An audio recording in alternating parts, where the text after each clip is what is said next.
Good evening, everybody. How are you guys doing? Welcome to another edition of Entrepreneurship in Focus. I'm your host, Marlon Joseph, and I'm super excited to be here this evening to interact with you, our lovely followers, every single Tuesday night. I am most excited to be here. We've got a phenomenal guest joining us online. And you guys may be wondering why am I dressed this way? Pardon me, but I just remembered as we were about to close February that February is actually Black History Month.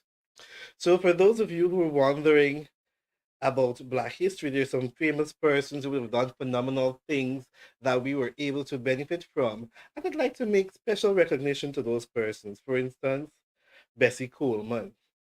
She was the first Black woman to fly an airplane. Really interesting, huh?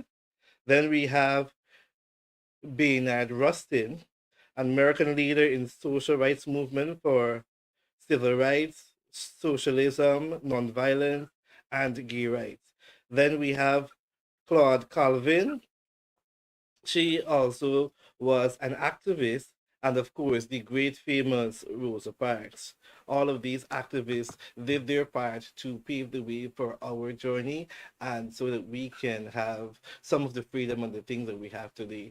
So Black people are actually doing phenomenal things, and I'd like to say kudos to each and every one of us as we are at the end of Black History Month. Nevertheless, we must remember that every day we need to do things that we can contribute to this world and make it a better place, and we can be innovative, creative, go beyond boundaries created by those who have gone before us, and leave a positive legacy for others to follow. So this evening, I did mention that we have a phenomenal guest in studio. Well, joining us from Zoom, his name is Mr. Kevin Ramgoolie. He is the managing director of KDR Group of Companies. He is a very dear friend. I can say to you that he's going to be here in July because we are having our our Guyana's SME Investment Conference. I don't know why I almost forgot it. Guyana's SME Investment Conference, and he's one of the speakers that will be speaking at our event. So he'll be in July, and he's here right now to share information about his business. I know we all can learn from him and what he has to offer. He's joining us from Zoom because he's all the way in Trinidad and Tobago. And I must also let the persons know that you are a director at the Chaguanas Chamber of Commerce. So welcome to Entrepreneurship in Focus, Kevin.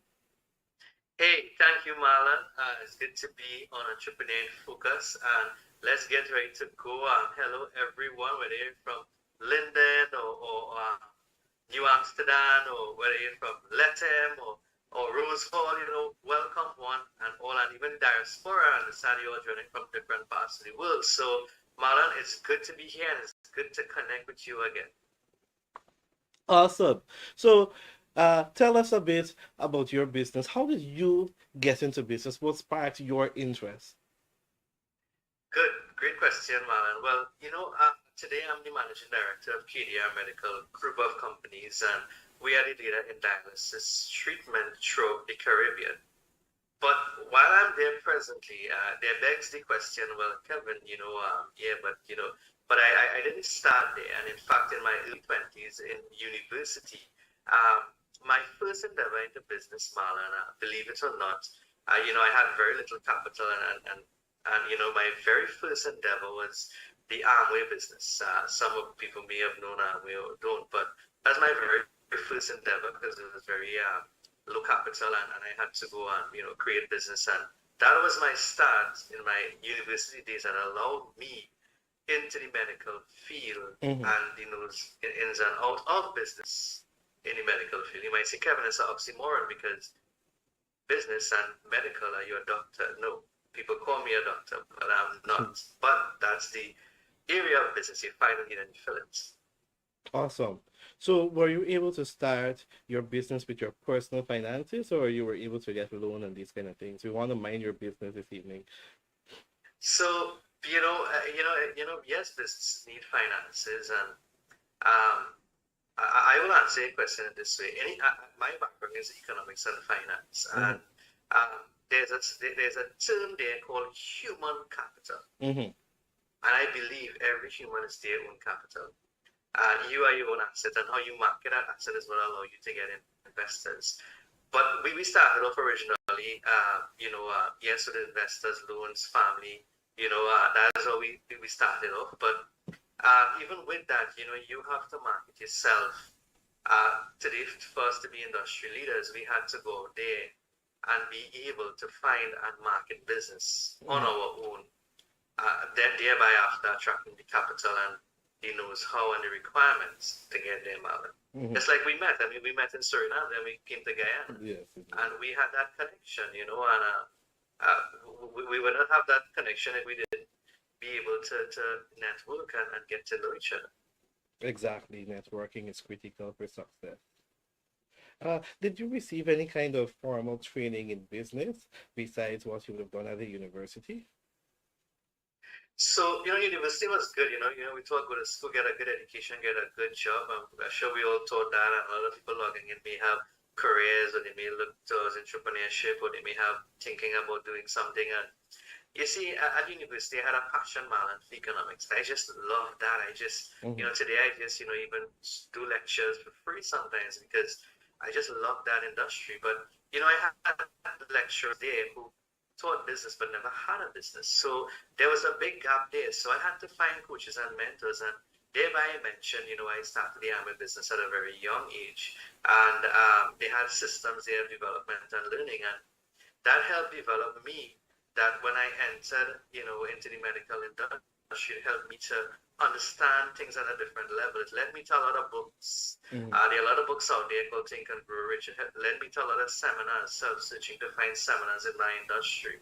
So school didn't teach me, but because of my early experience at university days doing business, it helped me get myself around different programs and people to help me get there. One good book it is right here, The Compound Effect. It talks about jumpstart your income, your life, your business to success. So I had to go out there and find things. One good thing I say, Marlon, is when you go to any bookstore, look under the business section. You'll find people who pour their passions into books, and you could read that book, and they may take years to write that book, but you could read that book in a month, and you could work smart instead of working hard. I like that. And persons are encouraged to read. You see, we have a difficulty with persons going to pick up books and going to be able to search for information. But their great counsel lies within these books that we read. And I love the fact that you were able to pair your lecture with your practical skills, because a lot of people talk the talk, but when it comes to walking the walk and being exposed to actual facts that goes on within the day-to-day business environment is totally different. So I love the fact that you were able to have both of them so that you were able to be effective at both teaching as well as doing business. So help us understand, because you keep mentioning the medical field. What are some of the services you currently provide? So what we do, I'll tell you what we provide, and then I'll tell you how, we provide hemodialysis. So hemodialysis is kidney disease. People who, kidney have deteriorated. And in order for them to really go, your kidney provides a filter, it regulates your blood pressure level, and it filters your body. So we provide the largest of that type of service in the Caribbean. And, we serve a lot of patients, hundreds of patients, and people need to do dialysis, and you would know it from the word dialysis, in order to survive, and we provide life-saving services. It's a niche market in the medical industry, but over the years, Marlon, we have vertically and horizontally integrated to medical supplies and laboratory setup. Today, we can set up an entire hospital. How in terms of being able to take care of yourself health-wise. We can do that, and we have been doing that for over a decade now. Awesome. Yeah. So, I mean, you could have gone into any field in the any aspect in the medical sector. Why did you choose dialysis to pay special attention to? Well, because I didn't have a gazette. Just shooting, right? but here's this, Marlon. You see, what is business? Business is really finding and filling a need that exists. And you see, years ago, Marlon, when I got married years ago, my grandmother had kidney disease and she did dialysis in the US. And when she came to Trinidad for my wedding, she couldn't really find a good place to do dialysis. And we found that there was a need Mm-hmm. for dialysis. And they birthed the idea that there was something needed in that industry.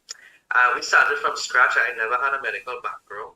I had a business background, but we were able to align the resources of, being able to recruit and partner with doctors and nurses and understand the equipment and be able to have consultants and thereby generate business through the idea, now through the process of actually doing a dialysis. So we didn't have the background, but we found a need and we found that, listen, we need to partner with the right expertise Mm-hmm. to be able to create a dialysis product. Mm-hmm. So, what feelings came when you were now venturing into this sector? Feeling, uh, Feelings. feeling, venturing into the sector. Um, well, what I could share with you, venturing into the sector, it was an unknown. And, natural human reaction when you go into the unknown, you can't be fearful. Mm-hmm. But, well, when you hit a target more than once, it develops repetition, and that helps you become more aware, and then you're more driven. So the feelings I had was, oh my goodness, what do I know in the medical industry? What is nephrology? But it was feelings of fear, yes, but it was knowing that we were setting up something that didn't exist to the standard before. Mm-hmm. So that feeling became more and more. That enthusiasm built Marlon Mm-hmm. into an excitement of creating something that didn't exist before in Mm-hmm. that way. Lovely. I intentionally asked that question because I know of many young persons who want to go into uh, entrepreneurship, and they don't because of the fear that they don't have all of the business skills. They're not fully knowledgeable within that field. When in actuality, you can start and learn in the process. Because I mean, there's University of YouTube, there's University of Google to help you on your journey to success. You don't have to have all of it composed, all of it well composed and well put together before you make that leap of faith to start entrepreneurship. And even so, there's your own self-limiting beliefs telling you that you cannot do it, and then your family might be saying get a job and all of these things. But if you want to really succeed and you want to be innovative and go beyond boundaries, as the code says, do not go where the path may lead. Go ye therefore where there's no path and leave a trail. You must be willing to take a stand despite whatever it is. You must be able to say that you're going to withstand the storm and you're going to push, and that is entrepreneurship. Yeah, Being able to answer a problem or a need, being able to be resilient, being able to take risk and be creative without having it all put together. yeah, Awesome. you're sure right there, Marlon. Mm-hmm. So Yeah, tell, and see, all right, go ahead. that is what I did with you. You see, Marlon, before you go on, that is what connected me to you. Mm-hmm. We met in Suriname. I saw you, we connected.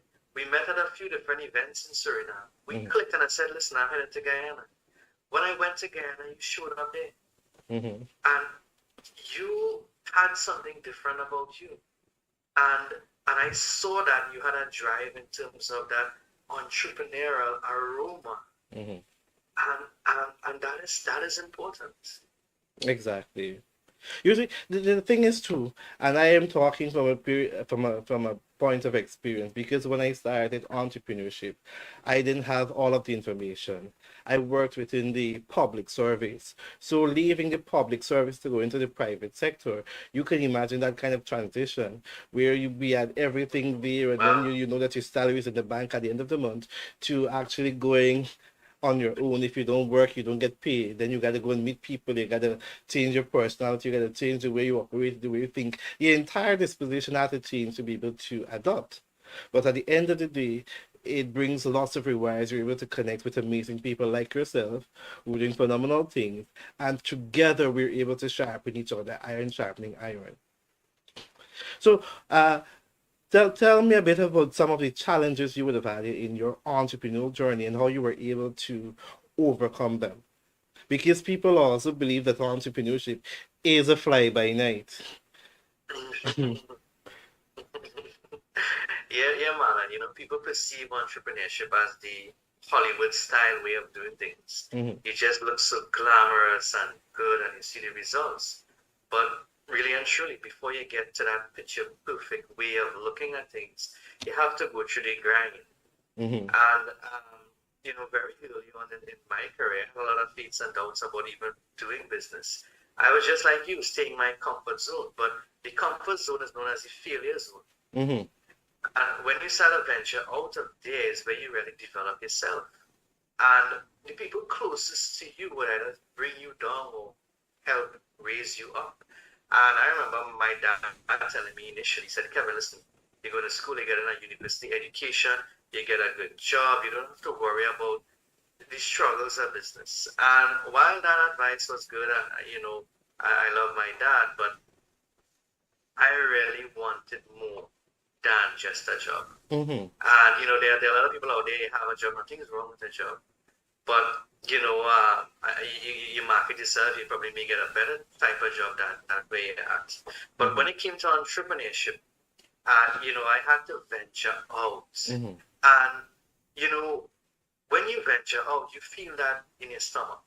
You mhm, feel that butterflies in your stomach, and you mhm, know something is happening. You know that growth is happening. So some of the failures that I faced were, being able to rejection. mhm, It's, you know, it either makes you or break you. mhm, When you have an idea and you go there and you tell someone about it, and they put you down, getting up back from that is some of the early stages of either defeat or rising. Or if you could look up, you could get up. We learned that mhm. from Les Brown. Um, so I had to go through failure initially. And, after failure, I would set up the dialysis center, and we had to wait months to get approval. And that was painstaking on its own day, because, you have bills to pay, and it's not forthcoming as you would like. And it was very, very, very painstaking. You had to maintain the equipment, you had to do a lot of things. And day after we got all our approvals, and it took some months, and we started to operate, and we were operating 30% capacity. So that was one part of looking at struggles. But 1 year after, we were able to drive business to 90% of capacity. Mhm, But there lie struggles as well, because when the glass is almost full, it could spill over. mhm. And we were almost running a 24-hour shift system there, and Wow, congrats. that hundreds of patients a day. And we had to do logistics and staffing and nursing, and but we managed. So Mhm, right there, Marlon, there lies one end where there was nothing much happening, and then it was happening so fast, and both ends were struggle, but we were able to keep focus, and we wanted to make sure. We have a motto in our company, Marlon. We put, our mission statement is putting patients first, mhm. adding value to staff. Lovely. Because without patients, I mean, we need to take care of our patients, but in doing that, we add value to staff. I think I'm gonna copy that. That is very good. I really like it. And you said several things that stood out to me, and got me at the edge of my seat. Many persons are encouraged from a young age to go to school, get an education, to get a job. And as we would have learned from our phenomenal guests we had last week, we should incorporate entrepreneurship from an early age within our school system. And yes, everybody cannot be the business owner because some people become employees, but persons must have the opportunity to choose. And then you further you mentioned about failure and persons telling you no, and that is a disappointment. There is power in a no, because one no enables you to be innovative and creative, to work and find alternative resources to make your idea or your thing work. I remember a point in time I started a delivery service, and I remember going to a customer, a potential client, to pitch the delivery service. And since he see me and I started talking, he said, no, no, no, we want. And I felt embarrassed in front of the people Wow. that were in the shop. So Wow. immediately I turned and went away. I was at home, I was disappointed. Mhm. I thought, this is not for me. I don't want to do this Oh anymore. my. And then I remember Olivia Pope from Scandal talking about being a gladiator and being a fixer and making things work. And I said, you know what, Marlon? You got to turn this no into a yes and you got to jump up. So I went back to him and I was able to get him to listen to me because I took a different approach. And lo and behold, he did buy into what I was promoting.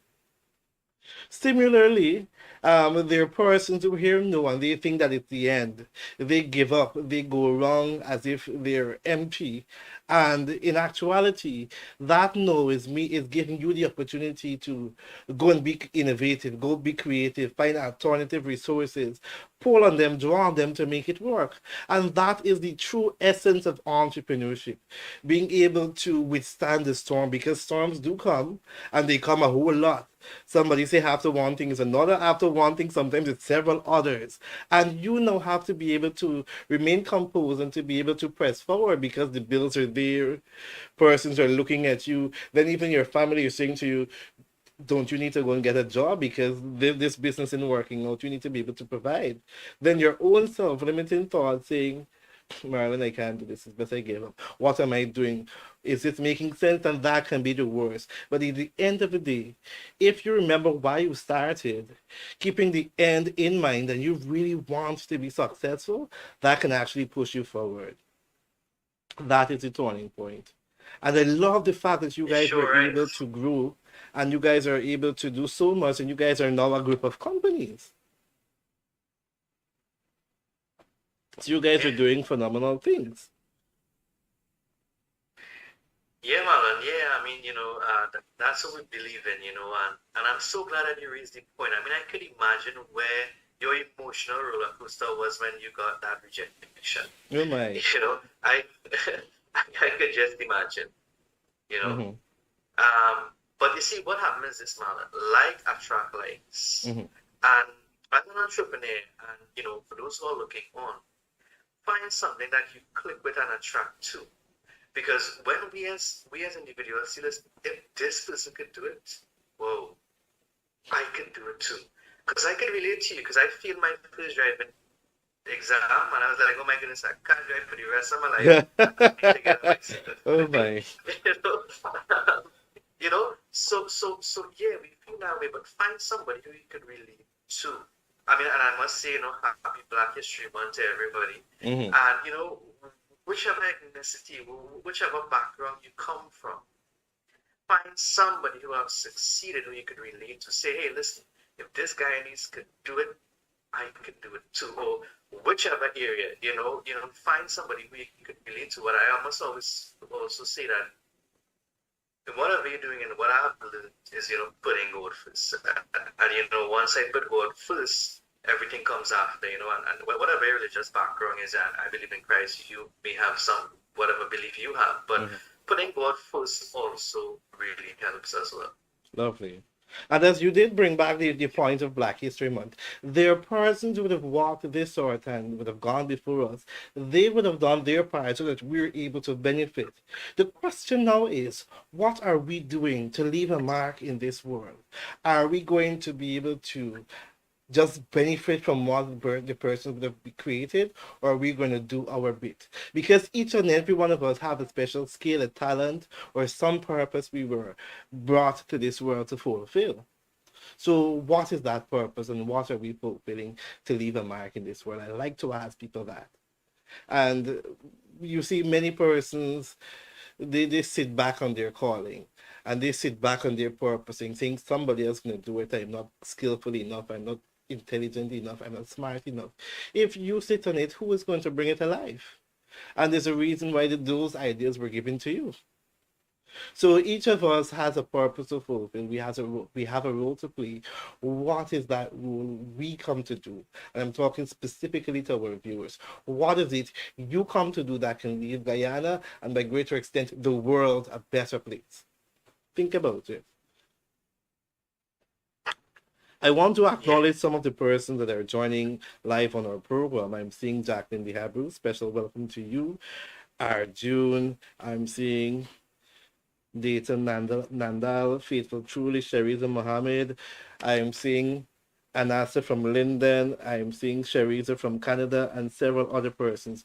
Welcome to our program, Entrepreneurship in Focus. We're having a talk with Mr. Kevin Ramgoolie, who is the Managing Director of KDR Group of Companies, as well as a Director at the Chaguanas Chamber of Commerce. So, Kevin, what is the entrepreneurial arena like in Trinidad?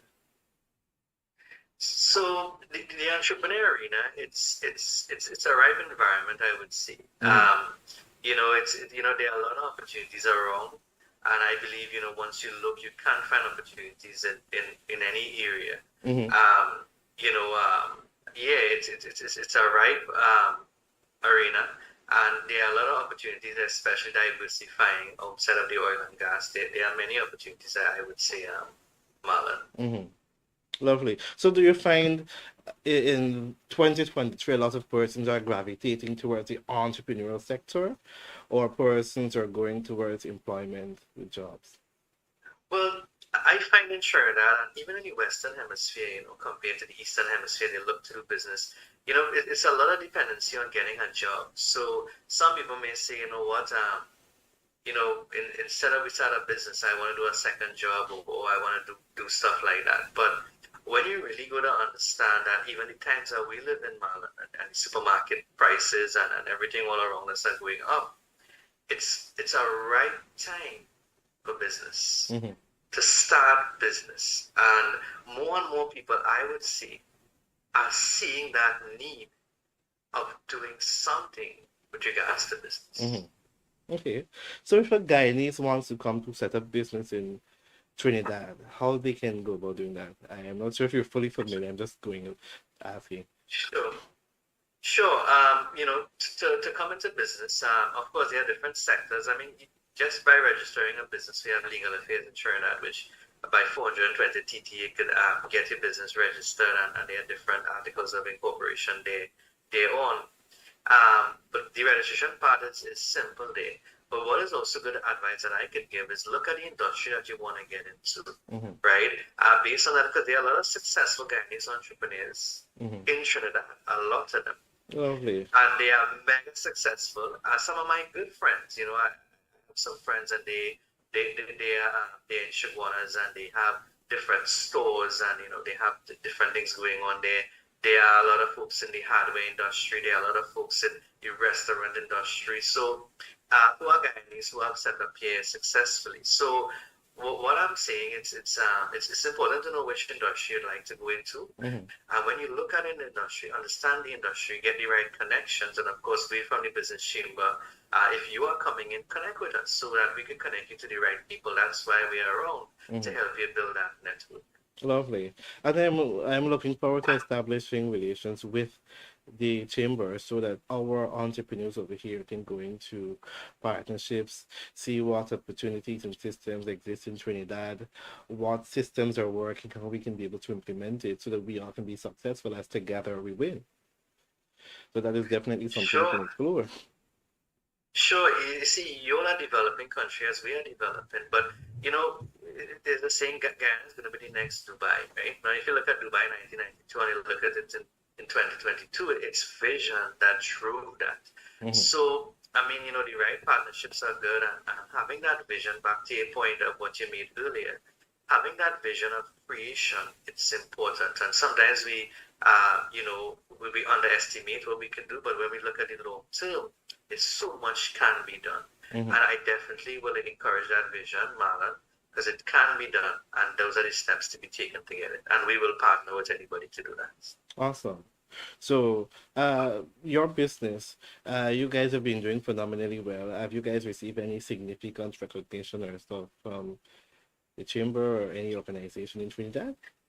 Yeah, well, in the medical industry, we are the leaders there. So, we have our own certification there with the business chamber as well. We are the leaders dialysis provider in the Caribbean. We have been, received that recognition in the healthcare industry locally. So, yeah, I would say we have, received that Mm-hmm. in that for that niche market type of operation. Lovely, congratulations. So, you guys Thank you. are currently supplying any Guyanese businesses or anything? Currently, Currently, I was in Guyana last year when we met, July around there. We have a lot of leads, so when I get back there next time, we intend to take that forward. We have Huzu magazine who wants us to be part of that magazine, so we may also get in there. But I think we are industry leaders. What we've done, Marlon, we've created a product and differentiated it and added value. Mm-hmm. It's not a product, it's really a service, but we have medical supplies and Mm-hmm. lab setup and all these things that, we believe that we can add a lot of value to the healthcare system in your country. Mm-hmm. And also those who, I mean, if you get sick and you want to get good healthcare, that's what we specialize in. So not at this time, but it's right that, later on this year and in years to come to provide added value. See, we're not just thinking about what we could provide as a company, but what we could provide to the people. Mm-hmm. Lovely. I look forward to helping you set up so that we can support each other's growth and be able to contribute towards the development of our healthcare system as you guys are doing so in Trinidad. So, tell Sure. me, what are your thoughts about our local content policy? That has been a topic up for discussion among several persons. What is your take on it? My take on local content. Now, is it that more local content is really driven to the energy sector more or less, Marlon? Because I'm familiar, I have my thoughts, but could you help me a little? Is it more driven, would you say, more to the energy sector? Mhm. Is it for all sectors? It's not for all sectors, but you see what happens for you to be able to benefit. You see, the energy sector has different supporting sectors. So let us say you're in the catering industry or so on. If you want to be able to access from services provided, you need your local content certification. Right. Okay, good. To me, the local content, I have two views there, and I'll share it. The local content, I think, is very crucial and important for Guyana. Hmm. That's my first view on it. Because you see, in Trinidad, they didn't do that. So you would have had a lot of leakages, right? Hmm. On the other end, you have to look at it, okay, as the investor coming in, it's important for Guyanese. Now, how can it benefit the investor? So both hands work together and clap in harmony. Hmm. I view that in this way, that once there's true partnership, it must be development in both ends. But if I were to get into Guyana, I must say when I get into Guyana and enter those types of situations, for me, it must be developing the individuals who are there as well Hmm. to understand really, from my expertise, passing on that expertise to really help them understand growing a business to develop something long term and a legacy Hmm. versus something short term. Hmm. And I think once that harmony is, harmonized, I should say, it will bring true success in what it was meant to create. Hmm. So I think it's working in harmony of both parties being able to create something long term for Guyana and for the Guyanese and for the parties that are involved. So I believe in true partnership in creation of long term success and not necessarily short term. Hmm. So, don't you think it is time that Guyanese are able to benefit and to participate fully in whatever development is happening right here? Because we've had persons who come and they take all of our resources and all that we have and send it out of the country. So don't you think the local content is aiming to do that? Yeah, it's looking to prevent leakages. It's what it means to me, Mhm. and to keep a lot of the resources, and that's what it means to me. Mhm. Lovely. I'm just making that point. So, Yeah, if you now had to contribute towards our local content policy, what would you contribute towards it? now, what I can contribute to local content is it's this. It's that, I would put some long-term parameters into it. Mm-hmm. Long-term parameters meaning that something that structures the development over a period of time and wouldn't allow leakage short-term. Mm-hmm. What I mean mention of that. So it allows, somebody not to pull out too quickly. Mm-hmm. Okay, I understand. All right. So we now go back to your business. Um, what advice would you give to somebody who is thinking about going into entrepreneurship and they've not yet made up their mind to do whether to take that jump or not? Right. And I just see that, Marlon. You see, I like that you're very relatable, you know, because that's the mind of most people before they get into entrepreneurship. Am I doing it? And they kind of have that mental bug, and that bug could be around for years. And it's what is crucial is just do it anyway. Mm-hmm. Just jump in the pool concept and you'll learn to swim, Mm-hmm. right? It's if you really want to get into entrepreneurship, get yourself a wrong entrepreneurs. Mm-hmm. If you want to have a big dream, get around big dreamers. Mm-hmm. If you want to drink plenty rum, see it in that way, get in the rum shop, right? So, I'm not telling people go drink rum. But what I'm saying is that whatever you want, and if you're thinking about it too long, probably you're not around that environment. Okay. So get around that environment. And when you're around the environment, will generate ideas. Because remember, thoughts generate ideas, ideas create actions, actions create results. Mm-hmm. So if you're still thinking about it, then you need to find yourself in the environment. A lot of people also, Marlon, think about capital. And while capital is, yes, required, I would have mentioned human capital. Getting yourself out there. You see, you don't have to have all the money in the world, but if you could just look good, you don't have to have $1 million. But if you can look like $1 million, you know what? Chances are you will get there. So, just get out there. If you want to have a business, go and approach somebody and tell them about your business. And hopefully they might buy into it. See, I think from KFC, Colonel Sanders, and we all like our fried chicken. He got 1,007 no's before the first person supported him in business. Mm-hmm. So get out there and start to be around like-minded people. That's your first step. Awesome. And what advice or encouragement would you give to somebody who's thinking about quitting because they're encountering a major difficulty in entrepreneurship? There's a story, Marlon. 3 feet from goal. And during the gold rush, decades ago in the US, this guy went, he bought a piece of land and dug into a vein to get gold. And he gave up because I think I was digging too long. And he sold everything for half the price. Somebody bought it, and 3 feet they dug and they reached the vein. Wow. And they were millionaires overnight.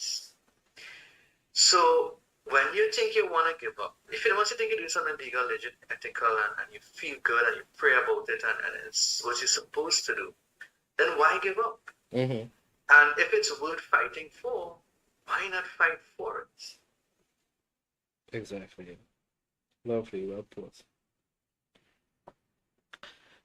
Somebody said, my dad said before you get into entrepreneurship, you need to study the population and your selling point and cost. What is your take on that? Population, selling point, and cost. They have a few ingredients there, and good question. What you have to do, you have to really understand the market that you want to get into, right? You have to understand, you must have goals that must be specific, measurable, attainable, realistic, right? So you must understand the industry. So if you're going into an industry of food or you're going into an industry of cars, you must understand, okay, who are my competitors? Mm-hmm. How much cars are in the markets? What type of cars? Who are buying cars? Are they high, middle, lower income end cars? And when you understand that, you understand now where you fit into it. So the question that came from the audience, it's a good question, but it's part of the ingredients, but there are more parts. Once you understand your market, then you can know how you fit in. Because I always say there's a market for Nissan vehicles, there's a market for BMW, all right? There's a market for bicycles. So you just have to know which medium of transport you want to get into. Understand how you're gonna make it work, and then you start to take your action step towards it. Mm-hmm. So, in other words, there are steps to take towards setting up a business because earlier we would have established that once you get an idea, work on it, which is to take that big jump onto go into entrepreneurship. Now we're learning that we need to understand our customers, we need to do a smart plan and all of these things to be able to be successful.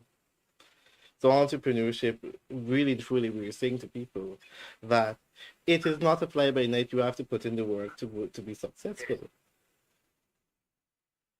And it's small wins along the way, man. It's very small wins along the way. Mm-hmm. You don't start big and bam. A lot of businesses fail in their first year because they just think big and bam. But when you start small and you get those small wins, it grows your confidence. Mm-hmm. And when your confidence grows, you ever look at a movie, and then you feel like you could be like Superman, or you look at a karate movie and you start to fight like because it grows your confidence, and you feel you could do more. Mm-hmm. So wherever you're at, start, but start small and grow. Mm-hmm. You know, some people may start big, and that's fine. But if you're not looking to really start, and you don't have any much of anything, start small. Mm-hmm. I would like for uh our country, and I would want to see people in the Caribbean generally move to a place where we're actually paying attention to entrepreneurship and more persons who wants to go in it. I mean, it is a challenge, but at the end of the day, it is rewarding. All of the skills that you learn, all of the techniques you're able to implement to be successful and creative. I would love for us to come to a place where persons are really appreciative. Even when you share your price with us as a small business, persons are able to understand where you're coming from and to be able to support you. Lots of times we have persons comparing prices and saying, oh, this small business is expensive and so on. Really and truly, that small business owner is trying to make back the cost for their materials or their production and barely put on either $10, $20 to be able to be successful. And if we're saying that we value them, we want to create that atmosphere, that environment where we go to support people. And persons have a way of keep asking for discounts. What discounts can we get, and so on. Let us normalize going and paying the full price and even offering more, giving a 10% extra so that we can help small businesses to grow. That is how we promote entrepreneurship. That is how we promote persons going into business and be creative. We share their flyers, we offer some kind of word of encouragement, and we help to make entrepreneurs feel welcome, feel appreciated in what they're doing. They're trying to create employment for themselves and by extension other people. So I'd like for us to come to a place where we really appreciate people and we do so beyond Global Entrepreneurship Week, which is November. What are your thoughts on it? Yeah, you see, entrepreneurship is underappreciated in the Western system, and in the Caribbean as well.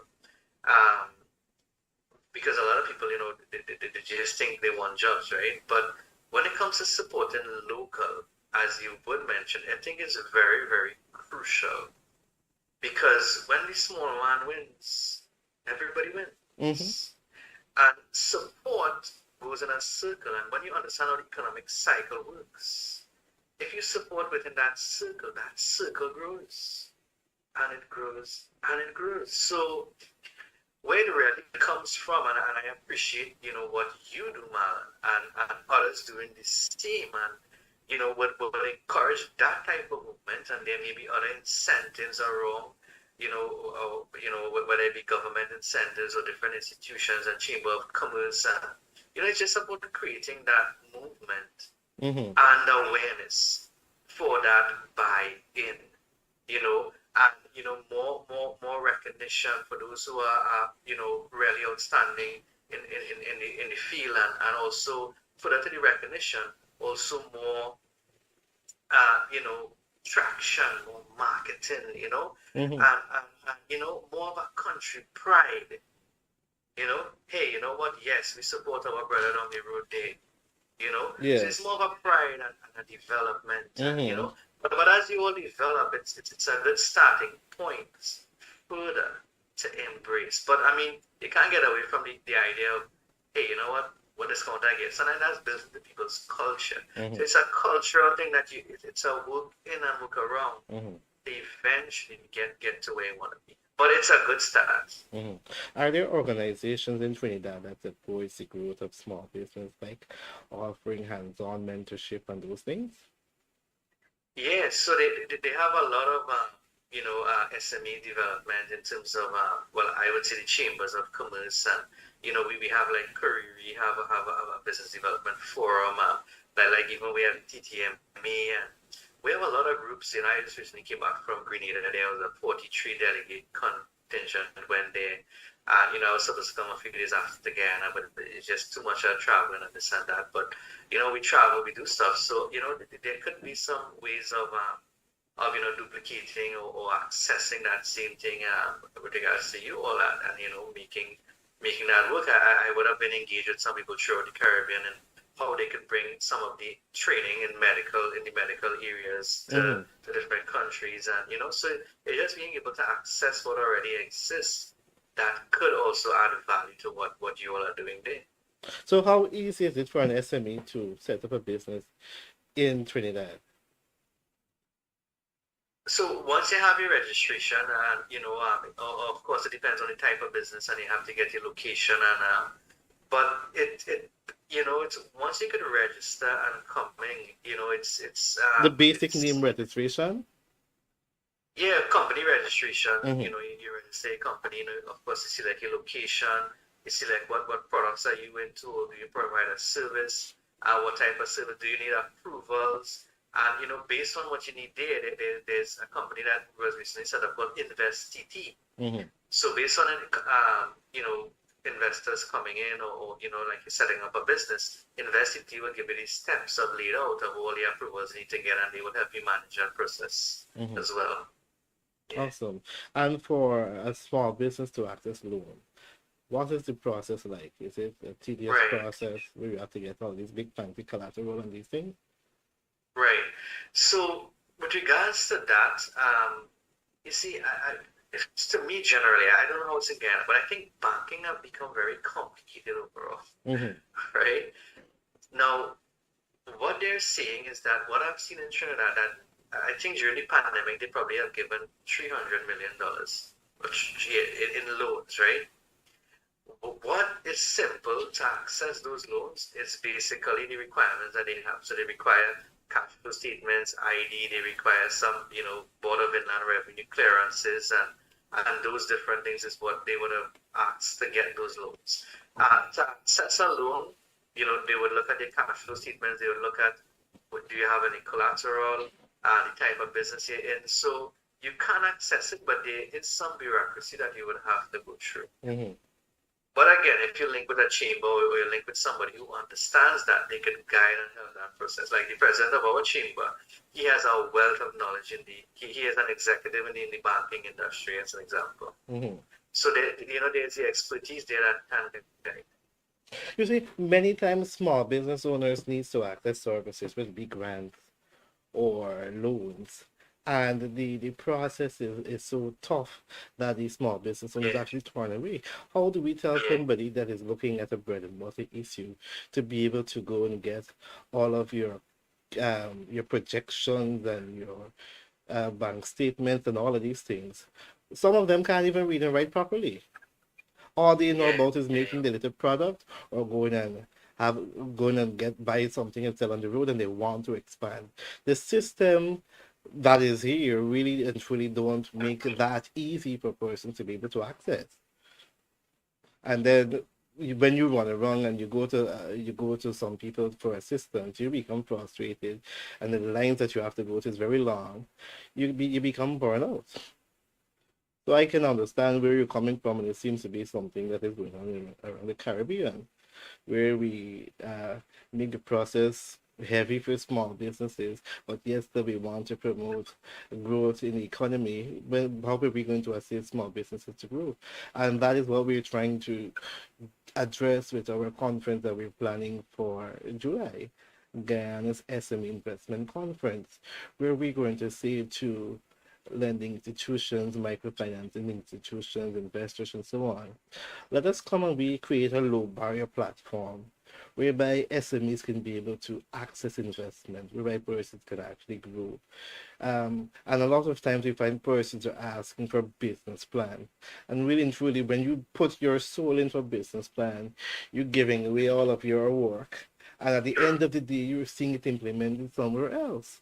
Why not ask for a mere, we call it, uh, what's the word? Uh, there's a word, man, that it gives you a synopsis of the business plan. I don't know, it slipped me. So SWOT instead, analysis, they have SWOT analysis, they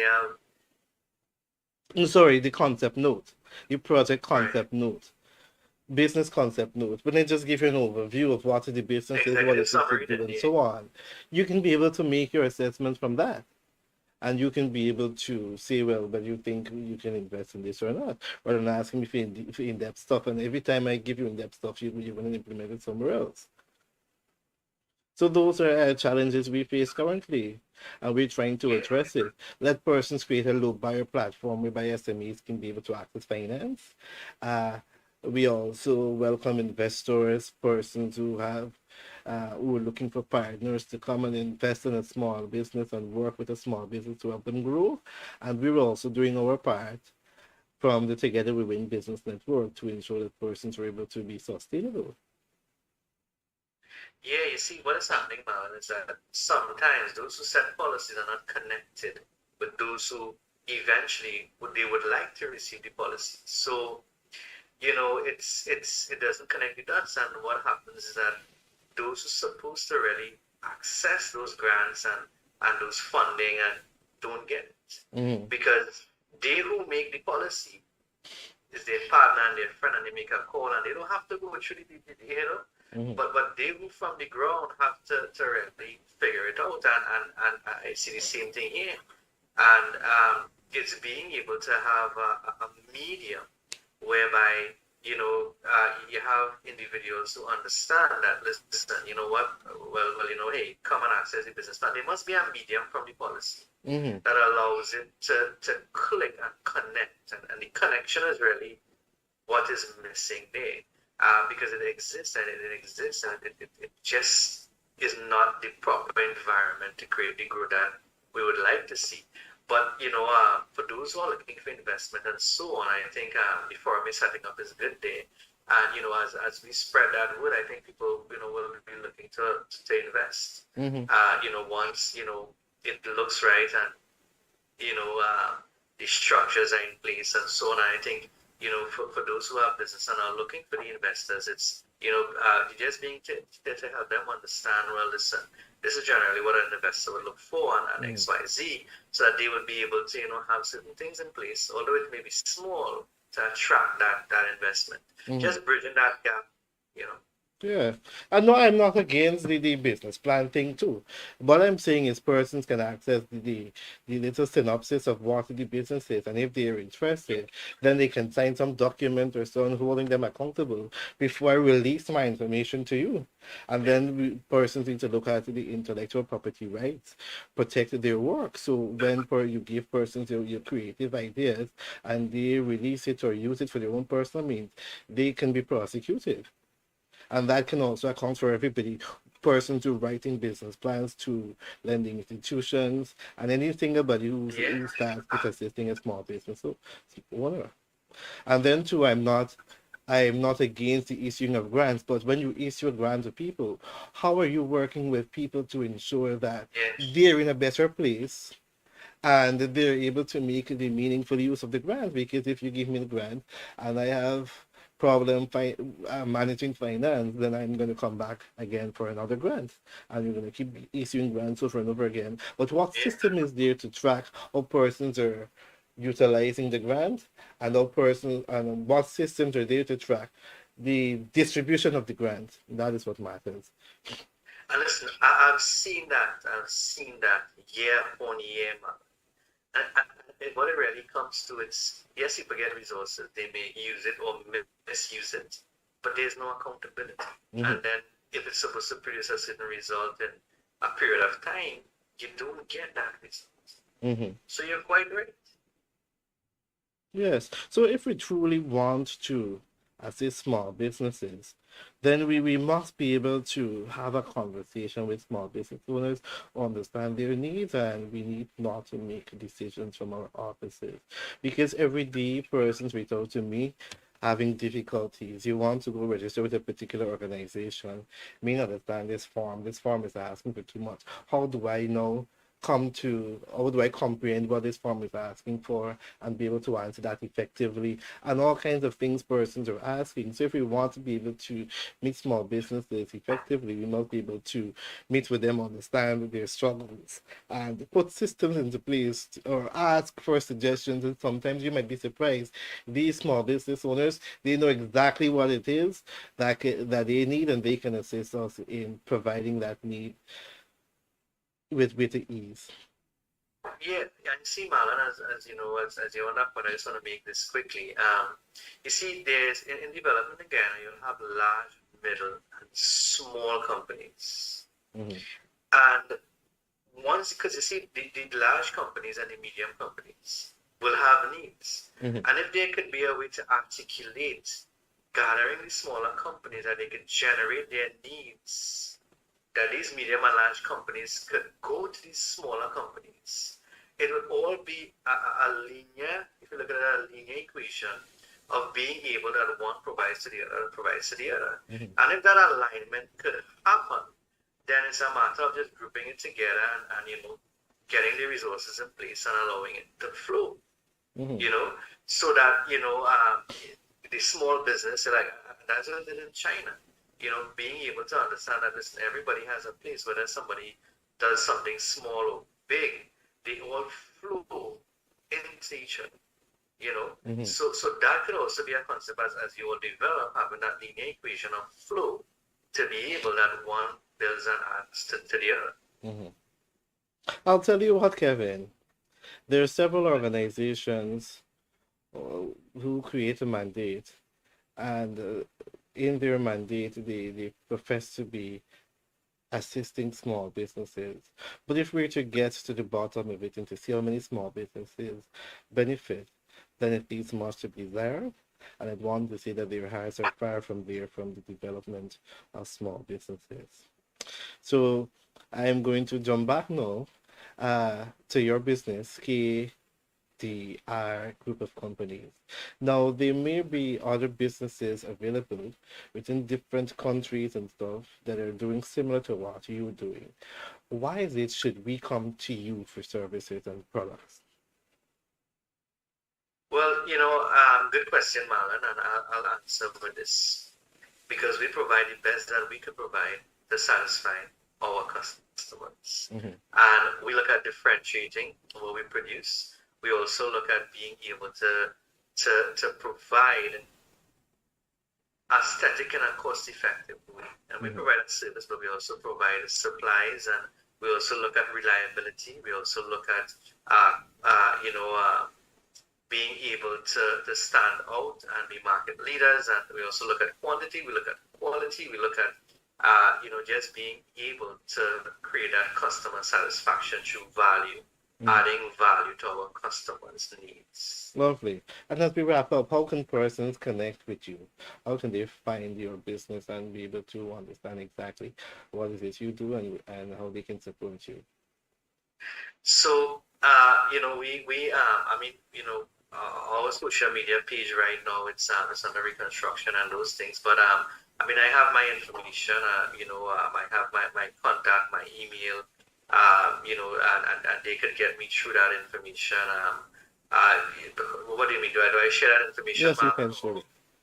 Yes. So my contact, my direct contact, mobile contact, it's 868 345 5066. That's my mobile contact. You could get me there. Or you can get me, shoot you my direct email. It's Kevin Ramgoolie, my name there, at gmail.com. If you have any questions, you can shoot me any questions. If you have anything kind of about entrepreneurship or the medical industry in that niche market that I'm in, feel free to reach out because, we believe in adding value to people. Because it's not the amount of money you make, is the people that you make a difference in their lives. Mm-hmm. That's how life becomes better and meaningful, and that's what we believe in. So, and we continue to extend the lives of people who do dialysis daily. And that's what we believe in. So it's not how much money you make, it's how much of people you make a difference in. So with that, Marlon, I hope I answered the question there. It's so good to connect with you and be on this platform. And, I support, your vision and your mission, Marlon. And Lovely. to the audience, I hope it was helpful. Lovely. Thank you very much for sharing. Here at Entrepreneurship in Focus, we try to keep our discussion simple, no fancy, extravagant terms and explanations so that everybody can be able to learn and benefit from the biggest or the most intelligent to the not too intelligent person can be able to participate in our discussion and understand entrepreneurship and what they can do to be successful. It was a pleasure having you joining us all the way from Trinidad and Tobago. I look forward to visiting there. I've never been there, mind you, and we're so close. I look forward to coming across there and to walk on the beach and to see. I know we miss Carnival, but hopefully something happens in April, Easter. So let's see. I Listen, want to. Hmm? Roti Doubles Beach and Shark Maracas Beach, come, we'll take you there. Lovely. I'm looking forward to it. And hopefully I come before you come here in July. You're most welcome. Awesome. So thank you very much. Thank you for your wife for allowing you to utilize your space.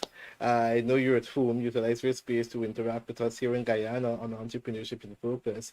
We welcome you to join our family anytime, and we look forward to learning from you. I'd also like to say thank you to our viewers for being connected and being interesting in our program every Tuesday night where we come and we sharpen each other. Iron sharpen iron and we all grow together. I'd like to thank you for taking time off from your busy schedule to be here with us. For anybody who's interested in sponsoring our program, you can do so by contacting me on 652-1959, or you can message this page to which you are viewing our live stream from, and let us see how we can support each other. Let us see how we can make this program last and continue to open our doors so that we can have more meaningful discussions and interactions. Next week for Women's Day, next week Wednesday is International Women's Day. So our Tuesday evening program will be featuring some women entrepreneurs. We're going to be having a panel of women entrepreneurs, and they're going to be talking about their challenges, their successes, and how they can be able to benefit you and how you can support them. So if you guys are interested in supporting these women for entrepreneurship in for International Women's Day, then join Entrepreneurship in Focus next week, Tuesday, as we support them. Remember, I am your host, Marlon Joseph, and I'm signing out as together we win. Do take care.